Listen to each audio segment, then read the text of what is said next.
Welcome. In today's exploration of contemporary military topics, we delve into a question that echoes through naval strategy circles. Has the sun finally set on the age of the aircraft carrier? For decades, these colossal floating air bases have been the ultimate symbols of maritime power projection. Yet, in an era defined by the rapid proliferation of sophisticated anti-ship missiles, stealthy submarines, and swarming drones, many analysts argue that these behemoths are becoming increasingly vulnerable, potentially destined for the same historical footnote as the battleships they once rendered obsolete. However, as we'll explore, reports of the carrier's demise may be greatly exaggerated. The aircraft carrier, while facing unprecedented challenges, continues to evolve, adapting its role and capabilities to remain a central pillar of naval power and global influence well into the 21st century. This analysis, drawing inspiration from discussions on channels like Lines in the Sand, examines the historical context, the modern threats, and the enduring strategic value that ensures the carrier era, though transformed, is far from over. To understand the carrier's current position, we must first look back at the lineage of naval dominance. For centuries, culminating in the late 19th and early 20th centuries, naval power was measured by the number and caliber of guns mounted on heavily armored warships. The battleships, or encurricados, as they were known. These steel leviathans, with their thick armored belts and imposing main batteries, were the undisputed queens of the sea. From the Battle of Tsushima to Jutland, fleet engagements were decided by thunderous gunnery duels. National prestige and maritime control were directly tied to the possession of these capital ships. Their reign seemed unassailable, built on the simple, brutal logic of bigger guns and thicker armor. However, the seeds of a revolution were sown with the advent of naval aviation. The idea of launching aircraft from ships wasn't entirely novel in the early 20th century, with initial experiments involving seaplane tenders and rudimentary launch platforms. But it was during the crucible of World War II that the aircraft carrier truly emerged, not just as a support vessel, but as the new heart of the fleet. The transition wasn't instantaneous. Traditionalists clung to the battleship doctrine. Yet, the harsh realities of modern warfare, particularly in the vast expanses of the Pacific Ocean, irrevocably shifted the balance. What drove this paradigm shift? The fundamental advantage was reach and flexibility. Even the mightiest battleship guns, like the 16-inch cannons of the formidable Iowa-class, had a maximum effective range of around 40 kilometers. While devastating within that radius, their influence was geographically limited. In contrast, an aircraft carrier, such as the Essex-class vessels that formed the backbone of the U.S. Pacific Fleet, could project power hundreds, even thousands, of kilometers away. A carrier-launched aircraft like the Grumman F-6F Hellcat, mentioned in the video, boasted a combat radius far exceeding any naval gun, capable of flying over 2,400 kilometers on certain missions and delivering significant ordnance payloads. Though the video's claim of double the explosive power compared to battleship shells requires nuance, the strategic impact of delivering ordnance deep inland or against distant fleets was undeniable. This extended reach fundamentally changed naval warfare. Battles were no longer solely decided by ships within visual or gun range of each other. Carriers could strike unseen, launching waves of dive bombers, torpedo planes, and fighters to cripple enemy fleets and shore installations long before the surface ships engaged, if they engaged at all. The Battle of the Coral Sea, the pivotal Battle of Midway, where carrier aircraft decimated the Japanese carrier fleet, marking a crucial turning point in the Pacific War, and the sprawling Battle of Leyte Gulf, all underscored the new reality.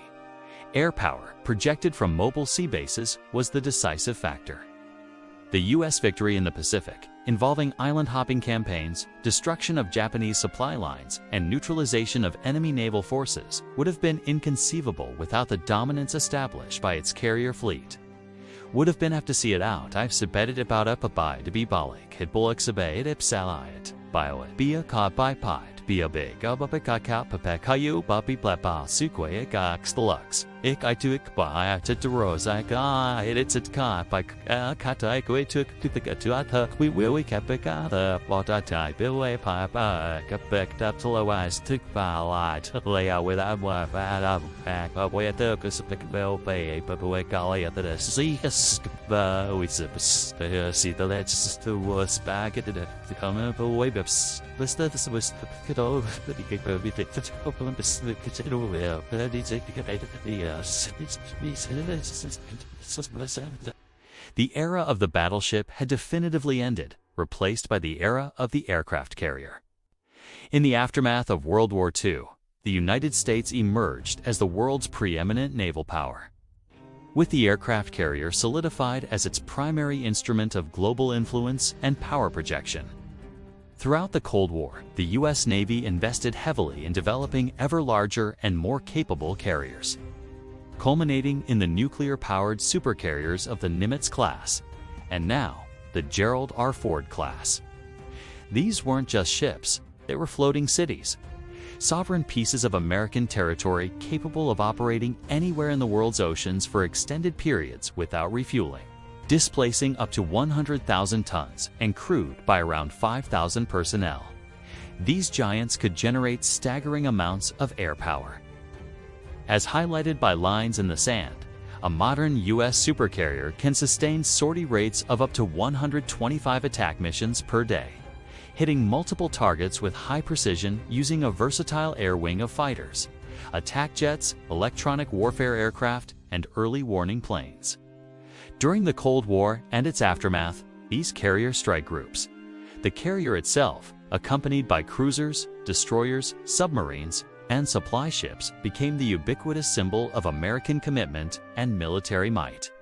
From patrolling the Mediterranean to operating off the coast of Vietnam, carriers provided presence, deterrence, and a rapid response capability unmatched by any other military asset. They could enforce no-fly zones, support ground troops, conduct reconnaissance, and signal political resolve simply by their presence in a region. The development of nuclear propulsion granted them virtually unlimited range and endurance, further enhancing their strategic value. The Nimitz and later Ford classes represent the zenith of this concept, incorporating decades of operational experience and technological refinement into the most powerful warships ever built. However, no reign lasts forever unchallenged. The very dominance of the aircraft carrier has spurred potential adversaries to develop methods specifically designed to counter these powerful platforms. Today, carriers face a complex and evolving threat landscape that questions their long-term survivability in a high-intensity conflict. One of the most persistent threats comes from beneath the waves. Modern diesel-electric and nuclear attack submarines are becoming increasingly stealthy, equipped with advanced sensors and quiet propulsion systems. The video referenced concerning data suggesting that submarines, such as China's Song class, have managed to approach U.S. carrier groups undetected in exercises or operations. Such incidents serve as alarming reminders of the carrier's vulnerability to undersea attack. A successful torpedo strike, even if not sinking the massive vessel, could inflict mission-killing damage, rendering the carrier ineffective. The challenge of anti-submarine warfare remains a critical priority for carrier defense. Perhaps the most discussed threat in recent years is the advent of advanced anti-ship ballistic missiles and hypersonic missiles. Nations like China and Russia have invested heavily in these technologies. China's DF-21D and the longer-range DF-26 are explicitly dubbed carrier killers. These missiles are launched from land-based mobile platforms, travel at extremely high speeds, and possess terminal maneuvering capabilities designed to evade shipboard defenses. Their long range creates vast anti-access area denial bubbles, forcing carriers to operate much further from enemy shores. Detecting, tracking, and intercepting these high-speed maneuvering threats presents an enormous challenge for current missile defense systems like Aegis. The sheer speed leaves minimal reaction time, and their ability to alter trajectory complicates intercept calculations. Adding another layer of complexity is the proliferation of unmanned aerial vehicles, or drones. As witnessed in recent conflicts, drones have become major players on the modern battlefield. Their low cost, disposability, and the ease with which they can be produced in large numbers make them ideal for saturation attacks. Swarms of inexpensive, potentially autonomous drones, some carrying explosive payloads, others equipped for surveillance or electronic warfare, could overwhelm a carrier strike group's layered defenses. While individual drones may be relatively easy to shoot down, defending against dozens or hundreds arriving simultaneously taxes even the most advanced defensive systems, potentially allowing some to penetrate and strike the high-value carrier or its escorts. Faced with these potent challenges, the U.S. Navy and other carrier operators are not standing still. Significant efforts are underway to adapt carrier operations, enhance defenses, and develop new technologies to ensure their continued relevance. A key strategy is increasing the carrier's own standoff range, operating further away from the densest A2AD threats. This is where platforms like the Boeing MQ-25 Stingray come in. It's unmanned aerial refueling. This drone is designed to operate from carriers and significantly extend the combat radius of the carrier's manned fighter jets. By refueling these aircraft in midair, the MQ-25 could potentially add up to 1,000 kilometers to their effective range, allowing the carrier to launch strikes while remaining outside the engagement envelopes of many anti-ship missiles. Simultaneously, the defensive capabilities of the carrier strike group are being bolstered. Escort ships, cruisers, and destroyers are receiving upgrades to their sensors and missile defense systems. Furthermore, new defensive technologies are being integrated. Directed energy weapons, specifically high-energy lasers, are seen as a crucial countermeasure against drone swarms and potentially even some types of missiles. Lasers offer the advantages of deep magazines and speed of light engagement, making them well-suited for dealing with large numbers of low-cost threats.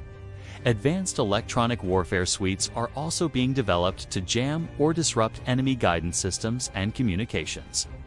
There is also an ongoing debate and exploration of new operational concepts and fleet architectures.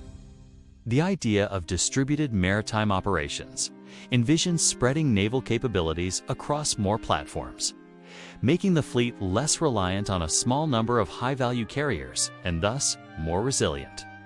This has fueled interest in smaller, potentially lighter aircraft carriers. The U.S. Navy's America-class amphibious assault ships, while originally designed primarily for helicopters and V-22 Ospreys supporting marine landings, have demonstrated the ability to operate a significant number of F-35B Lightning to short takeoff vertical landing fighters. This Lightning carrier concept offers a way to increase the number of sea-based air platforms, dispersing air power and complicating enemy targeting. While not replacing the supercarriers, these smaller platforms could supplement them and undertake missions in medium-threat environments. Beyond the tactical and technological considerations, the aircraft carrier retains immense strategic and geopolitical significance, particularly in the increasingly tense Indo-Pacific region. As the video highlights, the primary strategic competitor for the U.S. in this theater is China. Understanding China's strategic vulnerabilities is key to understanding the carrier's enduring role. China's economic powerhouse is heavily reliant on maritime trade. A vast majority of its energy imports, raw materials, and food supplies travel via sea lanes. Critical choke points, such as the Strait of Malacca, Sunda Strait, and Lombok Strait, represent potential vulnerabilities. Control of the seas, or the ability to deny that control to an adversary, remains fundamental to global power dynamics. In this context, U.S. aircraft carrier strike groups are potent instruments of strategic deterrence and sea control. Their ability to operate far from home, sustain high levels of air activity, and project power across vast distances allows the U.S. to influence events, reassure allies, and potentially interdict an adversary's vital maritime trade in a crisis. A naval blockade effectively implemented thousands of kilometers from the Chinese coast by leveraging the reach of carrier air power and submarines against these critical choke points could theoretically asphyxiate the Chinese economy as the video suggests. This capability provides significant leverage in peacetime diplomacy and a powerful option in wartime scenarios. Therefore, aircraft carriers are far more than just instruments of war. They are tools of diplomacy, capable of signaling intent and commitment without firing a shot. They are crucial platforms for humanitarian assistance and disaster relief, as demonstrated by the USS George Washington's response to Typhoon Haiyan in the Philippines in 2013, where carrier-based aircraft delivered tons of supplies and evacuated thousands of people. This unique combination of capabilities, global presence, offensive power, logistical support, humanitarian reach, and diplomatic signaling is something no other single platform can replicate, declaring the end of the aircraft carrier era, despite the formidable threats they face, appears premature. While the days of unchallenged dominance enjoyed during the Cold War may be evolving, the fundamental value proposition of the aircraft carrier remains potent. They are adapting, integrating new technologies like unmanned systems and directed energy weapons, and exploring new operational concepts to mitigate vulnerabilities and enhance their capabilities. The challenges posed by advanced submarines, hypersonic missiles, and drone swarms are real and demand continuous innovation in both technology and doctrine. The debate over fleet architecture, the mix of large supercarriers and potentially smaller, more numerous platforms will likely continue. Yet, the aircraft carrier's unique ability to project sustained, versatile air power across global distances, control vital sea lanes, respond to crises, and serve as a visible symbol of national power ensures its place at the core of naval strategy for the foreseeable future. They are not merely warships. They are complex, mobile ecosystems representing the pinnacle of naval engineering and aviation. They embody a nation's commitment to global reach and influence. As long as the world's oceans remain the primary arteries of global commerce and the key stage for geopolitical competition, the platforms capable of dominating those waters will remain indispensable.